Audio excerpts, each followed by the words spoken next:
They say that before a star collapses, it burns its brightest.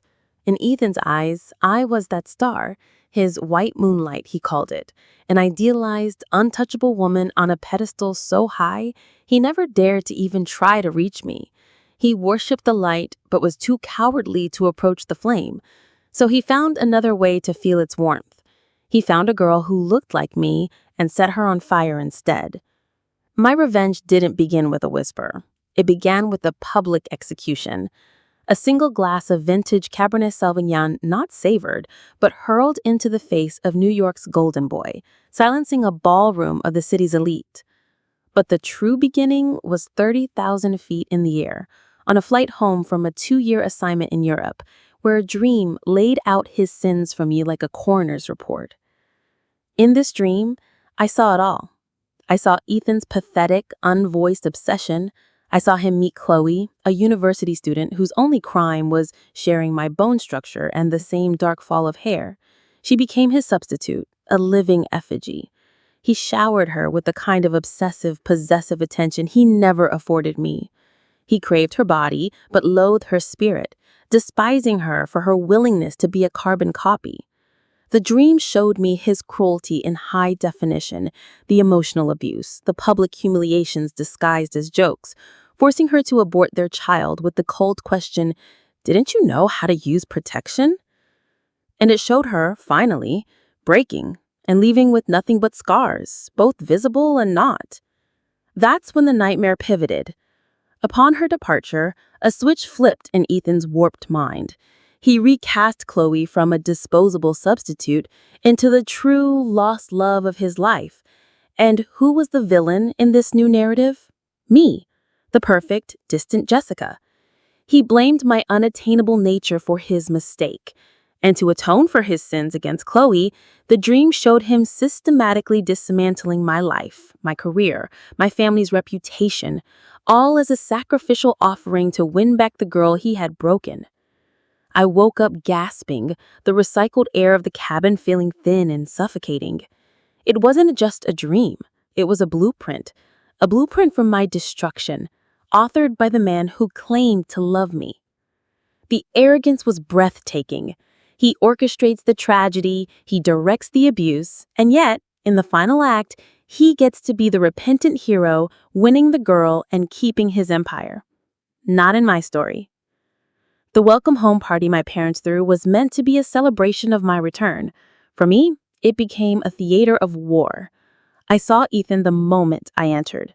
He stood there, a perfect picture of tailored success, his eyes lighting up with the possessive pride as I walked in. He expected me to gravitate towards him, to acknowledge his silent, long-standing claim. I did the opposite. I met his gaze for a fraction of a second, just long enough for him to register my presence, and then I let my eyes slide past him as if he were a piece of uninteresting furniture. I moved through the room, a warm smile fixed on my face, greeting old acquaintances, laughing with my parents' business partners, all while acutely aware of his burning stare following my every move. I was a black hole, bending the light around me, and he was caught in my orbit, his anticipation slowly curdling into confusion and hurt. I settled into a velvet armchair, deliberately choosing a seat that placed him in my peripheral vision, but forced him to turn his body fully if he wanted to look at me. It was a subtle power play, a dismissal so complete it was louder than any insult. People noticed. The whisper started. "What's wrong with Ethan? He looks like a lost puppy. I thought they were a short thing. He's been waiting for her for years." "Waited for me?"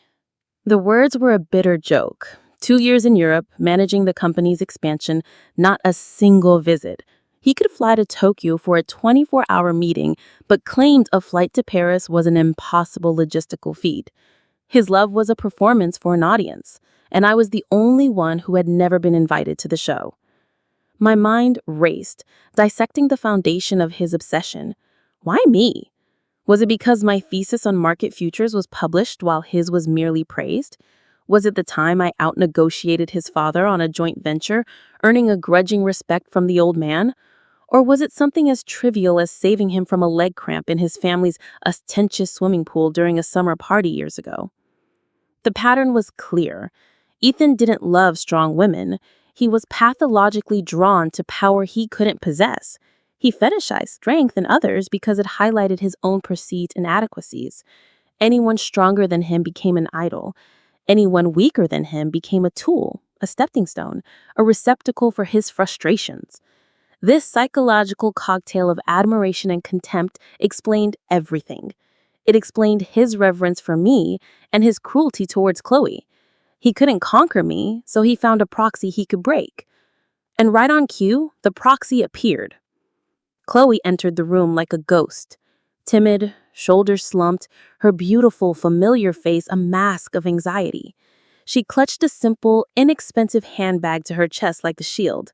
Her eyes wide and searching found Ethan immediately, a flicker of desperate hope in them. He, in turn, flinched, a subtle frown creasing his brow, as if her very presence was an inconvenience, a stain on his carefully curated evening. It was Isabella who dragged her further into the lion's den. Isabella, whose family fortune was old but dwindling, and who had harbored a bitter, unrequited love for Ethan since we were teenagers. She saw Chloe not as a person, but as a weapon to be used against me. You love me, but you couldn't afford a plane ticket to visit me in Europe? You call me the brightest moon in your sky, but you find a replacement the second I turn my back. Is your love that cheap, Ethan? That's what I eventually screamed in his face, the words sharp enough to draw blood in a silent, opulent ballroom. But that was the crescendo, the final, satisfying note of an opera that had been composing in my mind for months. Let's not start at the end. An execution is always more satisfying when you understand the meticulous planning that precedes it, the long, quiet nights spent sharpening the blade. Let's start in Paris. For 2 years, my world was the 6th arrondissement. My life was a whirlwind of success, closing a hostile acquisition that made headlines in the Financial Times, mastering the subtle art of the French business lunch, and finding a quiet satisfaction in the city's demanding rhythm. And through it all, Ethan was a constant digital ghost in my life. He was the perfect, algorithmically tuned long-distance boyfriend, a masterpiece of modern, low-effort devotion. His affection existed in carefully scheduled bursts of data. There were the "Good morning, my moonlight" texts arriving with precision at 7 a.m. Paris time. There were the weekly floral arrangements, always lilies, my supposed favorite, a fact he'd gleaned from a passing comment I made years ago and clung to with unnerving tenacity. They were beautiful, extravagant, and utterly impersonal. Then there were the video calls, always initiated by him, always when he was between meetings or on his way to the gym. He'd fill the screen with his handsome, earnest face, his voice a low murmur of manufactured longing, telling me how he was counting the seconds until my return. He was a master curator of a narrative of tragic, devoted love, a story he told to everyone but me. The first major crack in his flawless facade appeared 6 months before my return. For my birthday, he was supposed to visit. It was the one event that had been planned for nearly a year. I had cleared my schedule, I had reservations at Arpège, a 3 Michelin-star experience I'd booked half a year in advance. I'd even bought a shimmering Balmain dress for the occasion. 3 days before his flight, he called. The connection was, as always, slightly distorted, making his voice sound far away. "Jess, something terrible has happened," he began, his tone a perfect symphony of regret. "The primary supplier for the new microchip line just had a catastrophic factory fire in Shenzhen. I have to fly out there tonight. There's no one else who can handle it. I am so sorry." I stood on my balcony, the lights of the Eiffel Tower beginning their nightly sparkle, and felt a cold, hard certainty settle in my gut. I didn't argue. I didn't rage. I just said, "I understand, Ethan. Business comes first." Because I knew then, with chilling clarity, that for a man like Ethan, a crisis was always more convenient than an expectation. A man who can move heaven and earth for a shipment of silicon, but finds a trip to Paris for the woman he loves, isn't in love. He is in management. He was managing my perception of himself. I canceled the reservation and put the dress in the back of my closet. That cold certainty metastasized into a monstrous, terrifying tree on the flight back to New York. I fell into a turbulent sleep and dreamt a documentary of his betrayal, filmed in sickening high definition. It wasn't hazy or symbolic. It was a series of chillingly realistic vignettes that played out behind my eyes. I remember the dream taking me to a university fundraiser. I saw him through my dream self's eyes, watching him scan the crowd not with longing for me, but with the predatory gaze of a collector searching for a new acquisition. Then his gaze landed on Chloe. She was standing by a pillar, looking lost and out of place, clutching a textbook to her chest. The resemblance to a younger me was startling, but she was a watercolor to an oil painting, so soft, so translucent, her edges not yet defined by the harsh lines of ambition and experience. She was me before I had forged my armor. The dream shifted, and suddenly I was a phantom in his pristine minimalist apartment, forced to watch him with her. I remember the sick feeling as I heard him praise her for emulating me. Jessica would have worn her hair like that, and then suddenly punish her for not being me enough. I saw him buy her clothes, not in her style, but in mine. He wasn't building a relationship with her. He was programming a proxy. Then came the part of the dream that made me wake up with a silent scream lodged in my throat. I saw Chloe, her face pale and frightened as she told him she was pregnant. There was no joy in his face, no concern, only cold, irritated logistics. "This is a complication," he said, his voice flat. I watched him hand her a card for a private clinic and utter the words that would become the cornerstone of my rage. "Didn't you know how to use protection? Take care of it and don't mention it again." He didn't see a child. He saw a bug in his code. The final act of the dream was a flash forward into the future he was trying to build. A future where a broken Chloe had vanished, and he had recast himself as a tragic hero. And to sell this story, he needed a villain. The dream concluded with a chilling vision of him at a dinner, speaking to a financial journalist. I could hear his voice, laced with that sad, charming smile of his. "Jessica," he said, "she's brilliant, but so driven, so focused on her career. Sometimes I think that if things had been different, if there had been more room for us, none of this would have happened." He was already planting the seeds, blaming my ambition for his own cruelty. I landed at JFK not as a triumphant executive, but as a soldier who had just been handed the enemy's entire battle plan. The arrogance was magnificent. He sins, he repents, he profits. He gets the girl, the empire, and a clear conscience. No, not this time. In the week leading up to my welcome home party, I wasn't unpacking boxes. I was preparing for war. In the sterile quiet of my new apartment overlooking Central Park, I became a strategist. My laptop was my war room. I researched Chloe, finding her academic records, her quiet social media footprint, a life paused, held in stasis by him. I researched Isabella, mapping her family's financial vulnerabilities in her well-documented obsession with Ethan. I dug into the Tong Corporation's corporate structure, identifying the partners they relied on, the debts they carried, and the one person they treated both as a princess and a commodity, Ethan's older sister, Eleanor. I didn't just have a motive. I had a list of targets. The night of the party was performative. I wore a crimson dress, a stark, deliberate contrast to the white moonlight image he had of me. I was not ethereal. I was a slash of blood against the pale decor of the ballroom. I moved through the room with a predator's grace, my laughter light, my conversations engaging, all while my mind was a cold, humming machine of calculation. I saw Ethan watch me, his initial pride melting into a confused, needy frustration. He expected me to come to him. It never occurred to him that the pedestal he'd placed me on gave me a perfect vantage point from which to judge him. Then came the key players. Isabella, dripping in diamonds and bitterness, made her move. towing a fearful Chloe behind her like a prisoner of war. Her words were a clumsy, poison-tipped dart aimed at me. Tell me, Ethan, did you get lonely while Jessica was away?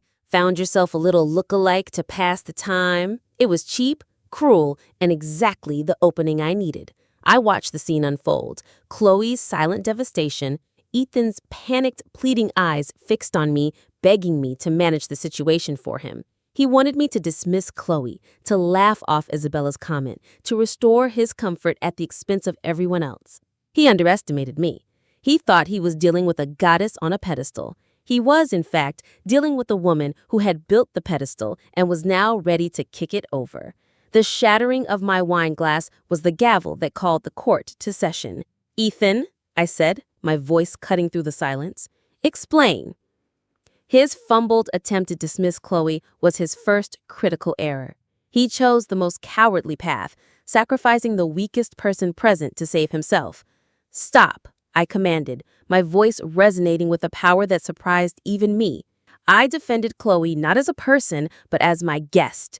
I reframed the insult not as a catfight, but as a breach of decorum that insulted me. I shifted the power dynamic instantly. Then I turned that power on Isabella, threatening her family's financial future, forcing her to expose Ethan's sad little secret about his substitute. When he finally, pathetically, admitted that I was indeed his White Moonlight, the trap was sprung. His confession in that public forum was not a declaration of love. It was an admission of the very premise of his crime, that he had used one woman as a stand-in for another. The wine I threw in his face wasn't just an act of anger. It was a baptism. It washed away the perfect, pristine image he had cultivated for years, staining him with the truth. As I walked out of that ballroom, Chloe's hand in mine, I wasn't just leaving a party. I was leaving the old narrative behind and beginning to write my own. My campaign was a war on 3 fronts: psychological, social, and finally, financial. That night, after leaving the party, I took Chloe back to my apartment. She sat huddled on my velvet sofa, a small, fragile figure lost amidst the sharp, clean lines of the space.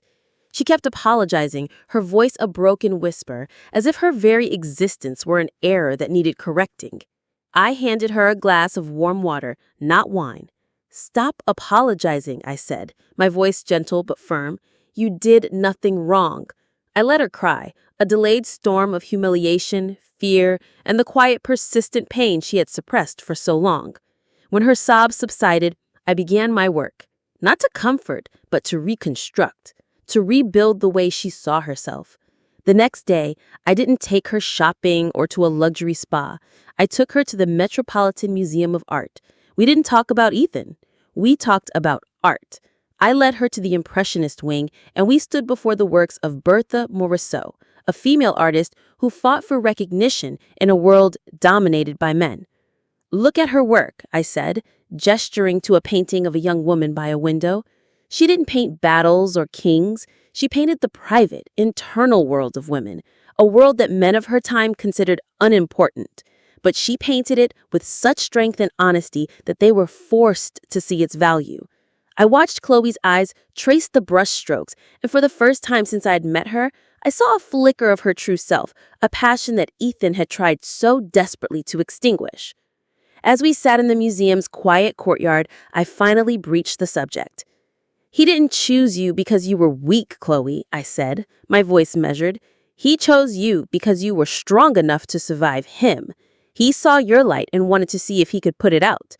The fact that you're still here, that you walked out of that party with me, proves that he failed."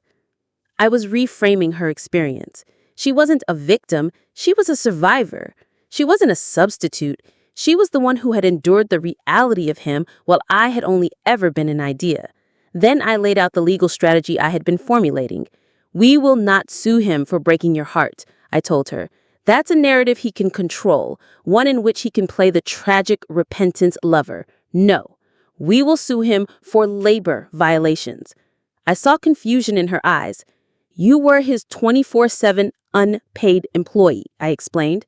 "We will create a detailed, itemized invoice for your time, cooking, cleaning, administrative support, event hosting, emotional labor.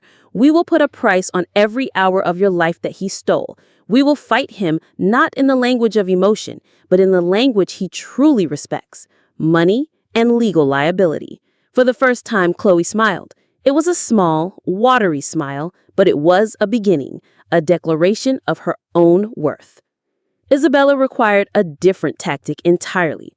I invited her to my office, a space on the 50th floor that was designed to communicate one thing: power. She arrived cloaked in defensive arrogance, expecting a lecture. Instead, I opened a file on my desk. This is your family's current debt-to-equity ratio. It's not good. My firm is currently in talks to acquire one of your primary creditors, which would, in effect, make me your banker. I let the unspoken threat hang in the air before continuing. I am not interested in your family's company, Isabella. I am interested in you. You are sharp, you are socially adept, and you are wasting your talent trying to win the approval of a man who sees you as best a useful cheerleader. Your frustration with me and Chloe is a misdirection of your considerable ambition. Ethan is a sinking ship, I told her bluntly. You can choose to go down with him, clinging to some misguided sense of loyalty, or you can prove how smart you really are. You can get ahead of the narrative. She was listening now, her defenses momentarily lowered by a combination of fear and intrigue. Here is what you are going to do, I instructed. You are going to tell the truth, but you will frame it as an apology and a personal awakening. You will apologize to Chloe for treating her as an object. You will apologize to me for misjudging the situation. And then you will tell the world you finally realized that powerful women should support each other, not compete for the validation of mediocre men. An attack from you would look like sour grapes. An apology and a denunciation framed as your own evolution, that will make you look insightful, powerful, and in control. It will make you a leader, not a follower. I was offering her a better story about herself, and her vanity, her core driving force, couldn't resist. While my new allies were being forged, I became aware of another player on the board, Daniel Park, a sharp, hungry financial journalist for the New York Ledger. 2 days after the party, his column appeared, titled "A Crack in the Tong Dynasty." He reported on the dramatic scene, framing it as a high society spat, but hinting at deeper troubles within the company. I read the article twice. He was smart and he smelled blood. He was an unpredictable variable, a tool I could potentially use, or a threat I would have to neutralize. For now, I would simply watch him. The first domino fell the night Isabella published her post. It was a masterpiece of calculated contrition, which I may have helped her draft. It was humble, self-deprecating, and absolutely lethal. It went viral in our circles within the hour. The social implosion was instantaneous. Ethan wasn't just a cheater, he was now officially déclassé, a man that smart, powerful women were publicly disavowing. The foundation of his world was not just cracked, it was beginning to crumble. With Ethan socially isolated, it was time to attack his foundation. The true source of his power wasn't his charm or his reputation, it was his family's money. And I knew their dirty secret. The Tong Corporation's recent aggressive expansion was almost entirely propped up by a high-risk investment from one man, Ethan's brother-in-law, Marcus Thorne, a ruthless venture capitalist, and Marcus was married to Ethan's sister, Eleanor. She was not just a family member, she was the linchpin holding their empire together. She was the key. And 1 week after Isabella's post went viral, the key landed on my doorstep. Eleanor came to my office in secret, hiding behind a silk scarf and oversized sunglasses that did little to conceal the exhaustion etched onto her face. When she removed them in the privacy of my office, I saw the faded yellow of an old bruise on her cheekbone, a stark contrast to the fresh purple one on her temple. She was a ghost living in a gilded cage. I read what Isabella wrote, she began, her voice a fragile whisper. And I saw what you did at the party. You're not afraid of them. I didn't offer her platitudes or sympathy. I offered her a strategy. Tell me everything, Eleanor, I said, my voice calm. For 2 hours, she did. She spoke of years of Marcus's explosive temper, of his controlling behavior, and of her family's calculated indifference. Her words painted a vivid, horrifying picture of the last time she had begged her parents for help, just a few weeks ago. I can still hear the desperation in her voice as she recounted the scene to me. I could almost see it myself. Eleanor standing in the cold, marble-floored living room of her mansion, facing her not as a daughter, but as a failing investment.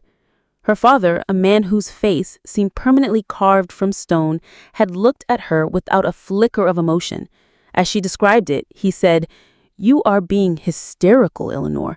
Marcus is a good provider. All marriages have difficulties." Eleanor told me she had screamed back, her voice raw. "He threw a crystal vase at me last night. It missed my head by an inch. Is that just a difficulty?" And her mother, a woman who measured life in social standings, had wrung her hands and replied with a question that chilled me to the bone. "And did it hit you? Eleanor, you must think of the family.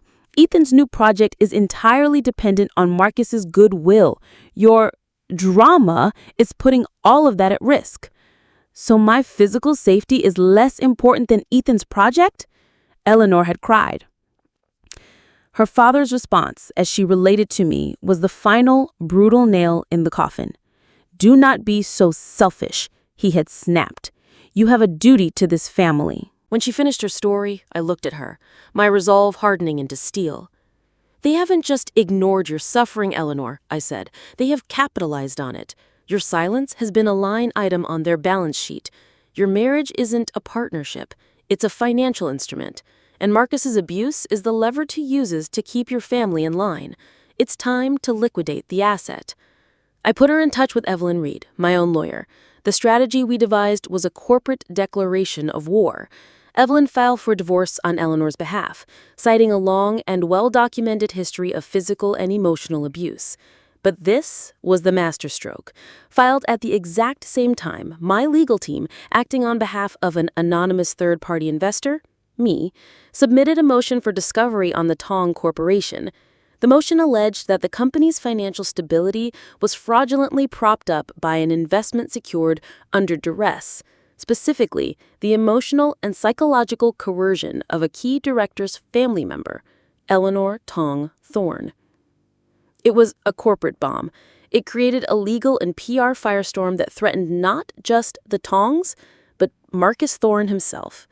His reputation as a savvy, untouchable investor was now tied to a sordid domestic abuse scandal. Daniel Park, the journalist, was the one who connected the dots for the public. I may have helped him along. I called Isabella. "Isabella," I'd said, "a friend of mine at the courthouse mentioned a fascinating divorce filing, an Eleanor Tong Thorne, and an interesting motion regarding the Tong Corporation. I'm sure a journalist as smart as Daniel Park would find that information very compelling."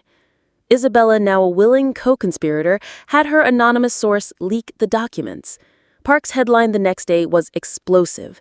"Tong Thorne, Alliance implodes amid allegations of abuse and corporate fraud." He meticulously laid out the timeline, the party scandal, Chloe's labor lawsuit, Isabella's public denunciation, and now the explosive divorce filing that tied it all together. He painted a picture of a family rotten to its core.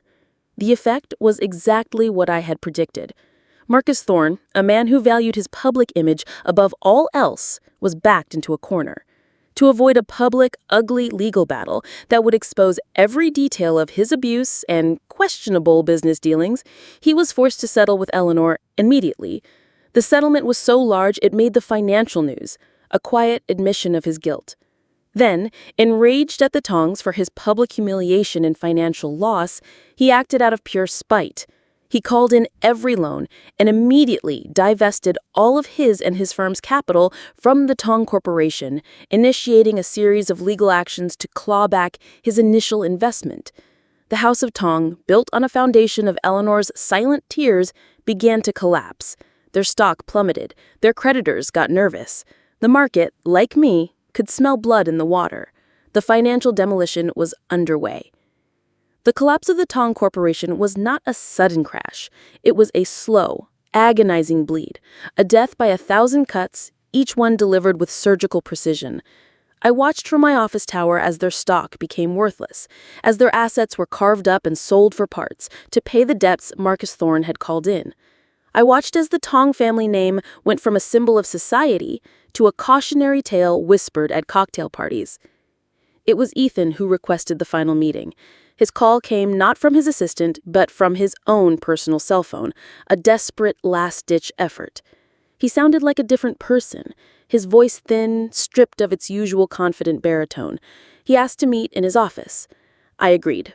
I wanted to see the ruins of his kingdom firsthand. The Tong Corporation headquarters, once a bustling hub of commerce, was eerily quiet. Entire floors were dark. The boardroom, where we met, was a shadow of its former self. The long mahogany table was gone, sold off. We sat in two simple chairs in the middle of the vast, empty room, the city lights twinkling outside, indifferent to his ruin. He looked smaller, diminished, a king in a kingdom of ghosts. He tried to apologize. He stumbled through rehearsed words about mistakes and misunderstandings and how he had never meant for any of this to happen. I let him talk for 10 minutes, listening with the detached patience of a surgeon observing a dying patient, before I held up a single hand to silence him. "You still don't get it, do you?" I said, my voice soft, which seemed to frighten him more than if I had screamed. "You think this is about a broken heart or a bruised ego. You think this is my revenge because you hurt my feelings." I gave a small, cold laugh. "Ethan, my feelings were never involved. This was a business transaction. Let me walk you through the audit. You viewed everyone, especially women, as assets to be managed for your own benefit. Your mistake was in fundamentally miscalculating their value and their potential for coordinated action. Let me explain your life to you. You saw me as a blue-chip stock, valuable, prestigious, something to be admired but never truly acquired because the cost was too high. So you put me in an untouchable portfolio and called it love, because worshiping me was easier than competing with me. But your ego required dividends. It needed to feel powerful. So you acquired a different kind of asset, Chloe. She was, in your eyes, a penny stock, low cost, high yield in terms of emotional gratification. You thought you could manipulate her, mold her, and when her value was depleted, discard her without consequence. You didn't realize that in her, you had created your greatest liability. When I helped her reframe her suffering into a labor dispute, her lawsuit wasn't just for money.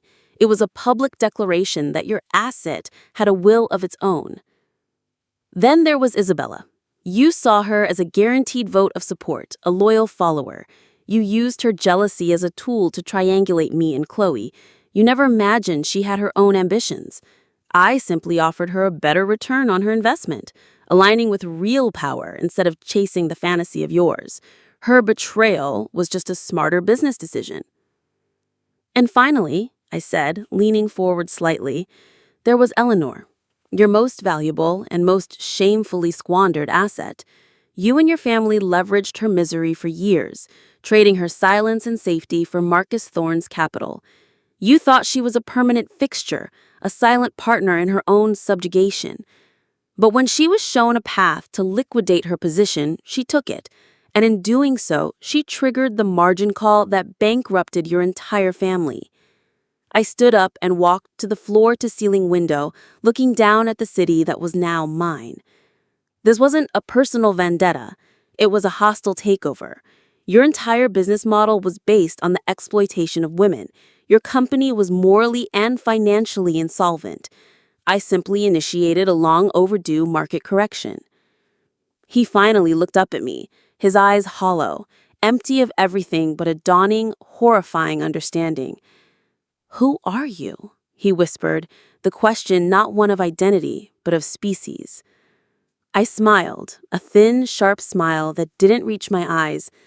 "I am exactly what you made me, Ethan. Your white moonlight. You just never understood that the moon has no light of its own. It only reflects the fire of a nearby star. And you, my dear Ethan, have been burned by my light." I turned and walked out of the boardroom, leaving him alone in the dark. 3 years have passed. The world has reordered itself. Daniel Park won a Pulitzer for his series on the Tong Corporation's collapse.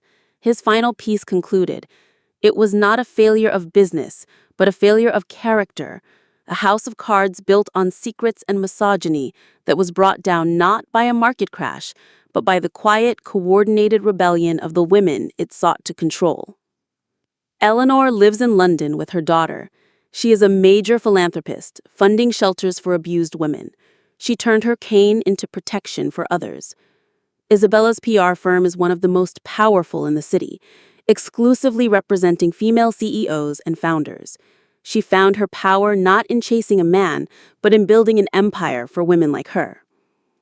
And Chloe is the brightest star of all. After finishing her master's degree, she used her substantial settlement from Ethan to create a foundation that provides legal and financial aid to young people in exploitative work situations. She named it the Moonlight Project, not after me, but after the idea that even in the darkest night, there can be a guiding light. I attended her first fundraising gala last month. Watching her command the stage, her voice clear and strong, I felt a sense of profound, quiet victory. And me? I am the CEO of a global enterprise. My days are filled with numbers, strategies, and the relentless pursuit of growth. I am respected, sometimes feared, and always in control. I don't think about Ethan. He's irrelevant, a ghost of a man I once knew, a footnote in my story. My revenge was not an act of passion. It was an act of creation. I didn't just tear down his world. I built a better one from its ashes for myself and for all the women he had tried to keep in the dark. He thought he was the sun. He forgot that the night always belongs to the moon.